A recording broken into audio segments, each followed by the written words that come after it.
Maharashtra TV news, आवाज सर्वसामान्यांचा। Breaking news. Bhadgaon Maharashtra राज्य पत्रकार संघाची आज दिनांक 14 डिसेंबर रोजी दुपारी 1 वाजता भडगाव येथील नुरानी लॉन्स येथे संघटनेचे पदाधिकारी किशोर रायसाकडा, राकेश सुतार, माजी अध्यक्ष अशोक बापू परदेशी यांच्या प्रमुख उपस्थितीखाली बैठक पार पडली। या बैठकीत 6 जानेवारी पत्रकार दिनानिमित्त चर्चा करण्यात आली। तसेच भडगाव तालुक्यासह जिल्ह्याची नवनिर्वाचित कार्यकारिणी नियुक्त करण्याबाबत सविस्तर चर्चा करण्यात आली। या बैठकीत पत्रकार संघाचे अध्यक्ष भास्कर पाटील महिंदळे यांनी आपल्या पदाचा ठरल्याप्रमाणे या बैठकीत राजीनामा दिला।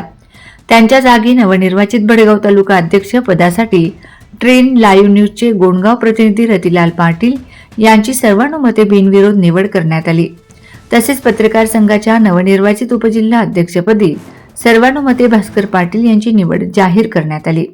यावेळी पत्रकार अशोक बापू परदेशी, संजय सोनार, अब्रार मिर्झा, अमीन पिंजारी, निंबा पाटील, आनंदा महाजन, मनीष सोनवणे, चेतन महाजन, सतीश पाटील, संजय महाजन, नरेंद्र भोसले, गणेश राऊत, नाना पाटील, निलेश पाटील, अलीम शहा, प्रमोद पवार, संजय पाटील, दिलीप पाटील, सलाउद्दीन शेख, गोपाल भोई, प्रल्हाद पवार, लक्ष्मण पाटील आजी माजी पदाधिकारी उपस्थित होते। वंदे महाराष्ट्र टीव्ही मीडिया प्रतिनिधी लक्ष्मण पाटील। वंदे महाराष्ट्र टीव्ही न्यूज, आवाज सर्वसामान्यांचा। अशाच नवनवीन बातम्या पाहण्यासाठी आमच्या चॅनलला सबस्क्राइब करा, बेल आयकॉनला क्लिक करा।